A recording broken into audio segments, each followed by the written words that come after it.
Since his presidential pardon and release from prison, Todd and Julie Chrisley have opened up about their time behind bars. Recently, Todd shared a bit of an agenda he had when it came to dealing with the prison staff. This also comes out after Julie talked about an incident in which she got into conflict with a service worker during her time in prison. Todd and Julie Chrisley became known to audiences thanks to their USA Network series, Chrisley Knows Best.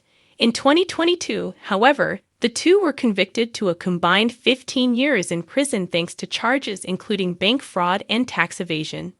Julie was sentenced to 7 years at the Federal Medical Center in Lexington, while Todd was set to spend a 12-year sentence at the federal prison camp in Pensacola. Around 2 years into their sentence, however, the two received an early release thanks to a presidential pardon from President Donald Trump. With their release, Todd and Julie have been sharing their story with fans through various outlets. The two recently made an appearance on their daughter Savannah's Unlocked podcast. Opening up, Todd claimed that he rarely got into conflict with the other inmates. However, there was another group that he shared he didn't get along with. According to Todd, he made his presence known to the prison staff. The Chrisley Knows Best star shared, "I told staff off. I told CEOs, correctional officers, and staff off." For her part, Julie felt that she didn't have as many issues with staff. Todd attributed this to her up there being Miss Pollyanna while in Lexington. However, Julie did have some issues in prison, previously recounting an incident where she was locked in a cafeteria by a food service worker and correctional officer. Julie shared, "He was just a miserable human being, he really was," with Todd adding, "They all are." She also confirmed that the officer has since retired. Todd continued to share his dislike for the staff. Concerning the service worker in Julie's story, he shared, "I would have put a BP-8 on his ass," referring to an administrative complaint. He continued, "I was surrounded by miserable human beings. And every day, I got up, and it was my sole intent to make their life even more miserable, because they were there to make our lives miserable." Hey, have you been following this story? Did you watch Todd and Julie on Savannah's Unlocked podcast? Make sure you come back to TV Shows Ace for all the latest reality TV and celebrity news. When Todd Chrisley entered the federal prison camp in Pensacola in January 2023, it marked a dramatic turn for a man whose life had been defined by celebrity, control, and privilege. Designed to accommodate low-security inmates, including those with median public profiles, the camp offered a facade of minimal restrictiveness, dormitory-style living, shared facilities, even recreational fields and courts. Some labeled it the cushiest federal prison, with a golf course, tennis courts, and swimming pools, amenities that belied the reality within. Reddit.com. Yet within this environment, down its sterile corridors, and behind those institutional walls, Todd discovered a pervasive culture of authority that sought to diminish the individuality and autonomy of every newcomer. Correctional officers, consumed by routine and the weight of their positions, often draped inmates in a blanket of cold professionalism or indiscriminate coercion. From the first morning light, Todd encountered a routine intended to isolate, humiliate, not rehabilitate. In response, he chose his own form of resistance. A conscious rebellion. According to reported accounts, Todd's decision was calculated. Instead of accepting the imposed order, he aimed to repropose it. He set himself the unusual mission of making those who enforced the rules feel his resistance. He believed they were miserable human beings and decided that each day he would escalate their discomfort, turning his confinement into a psychological battleground. In his view, confronting correctional staff was not merely defiance. It was reclaiming agency. During roll calls, meal lines, or mundane communal tasks, his words and demeanor were tailored to unnerve and irritate, reversing the typical paradigm of prison power. He treated their uniforms as targets, their authority as an illusion. Interestingly, despite this antagonistic stance towards staff, he avoided internal conflict with fellow inmates. In fact, he expressed bewilderment toward prisoners who sought to align themselves with officers, those he saw as collaborators. In his mind, it was inmates versus staff, a clear division he refused to blur. I. Conditions fueling defiance. Todd claimed that the physical condition of FPC Pensacola lent itself to continual aggravation. He alleged mold, vermin, dead animals in the food warehouse, potential triggers for illness and fear, in touchweekly.com. He contended the food supply was dangerously inadequate, describing severe caloric restrictions of commissary purchases, from 12 tuna cans per week to 6, then only 3, cinemablend.com. This backdrop of neglect fed into his worldview, one built on claiming dignity and resisting submission in an environment that dehumanized its occupants. Whether his allegations were fully verified or exaggerated, they formed the narrative of suffering and framed his defiance as necessary. Reports went further, claiming that staff members once discussed putting him through diesel therapy, shackling, moving, humiliating.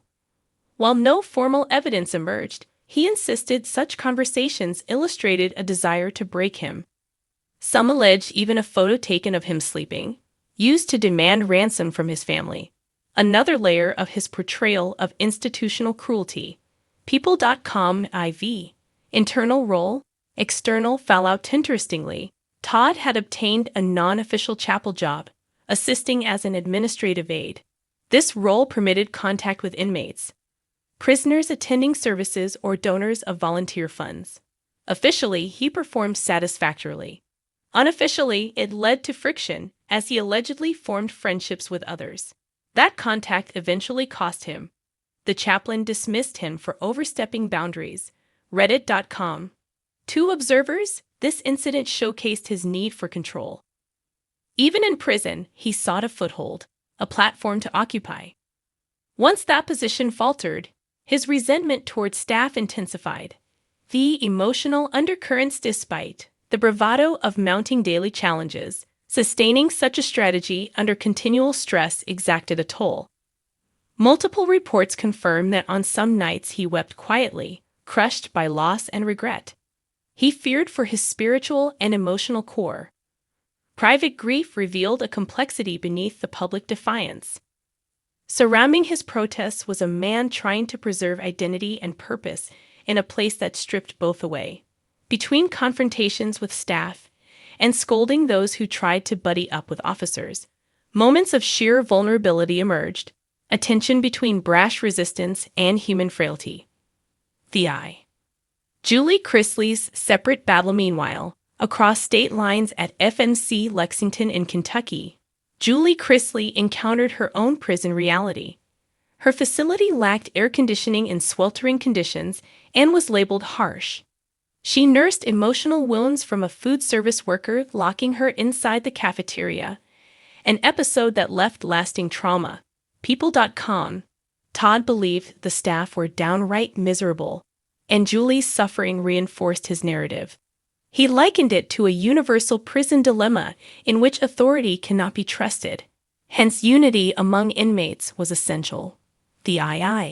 Release and reflection. Both Todd and Julie served roughly 28 months before receiving full presidential pardons on May 27, 2025, clearing convictions related to bank fraud, conspiracy, and tax evasion. N.Wikipedia.org. Their return sparked widespread attention, public curiosity, and skepticism alike. After their release, Todd maintained that every day behind bars had been an opportunity to resist dehumanization, and that his mission of making life uncomfortable for staff was never about malice, but reclaiming dignity. He insisted he never forfeited freedom in his mind. Public reaction and critique. Fallout from his confession was polarizing. Supporters lauded the stance, praising the Chrisley patriarch's refusal to be subjugated. On Savannah's podcast, some fans expressed admiration. "I love how sassy Todd still is. I'm here for it." Others offered, alllifestyle.yahoo.com. Critics, however, were scathing. Many condemned his willingness to inflict emotional discomfort on corrections staff. workers whose responsibilities included safety and essential operations. One critic noted, "Imagine the audacity of being a criminal and making work years miserable." Another wrote, alllifestyle.yahoo.com. From a third perspective, a prison expert suggested that such defiance may cause more harm than good, jeopardizing his safety and undermining routine, stability, or access to rehabilitative programs. Reddit.com/AX. The psychology of defiance. The heart of Todd's strategy lay a primal human response: defiance when stripped of autonomy. In institutional psychology, pushing boundaries against authority can reestablish a sense of self in the face of systemic erasure. But experts warn that antagonism destabilizes prison order, risking retaliation from both staff and inmates. Yet for Todd, who had risen through personal brand building on reality television, this manner of resistance was his narrative. If he could not escape, he would unsettle the foundations of imprisonment and fatigue the fatigue inducers themselves.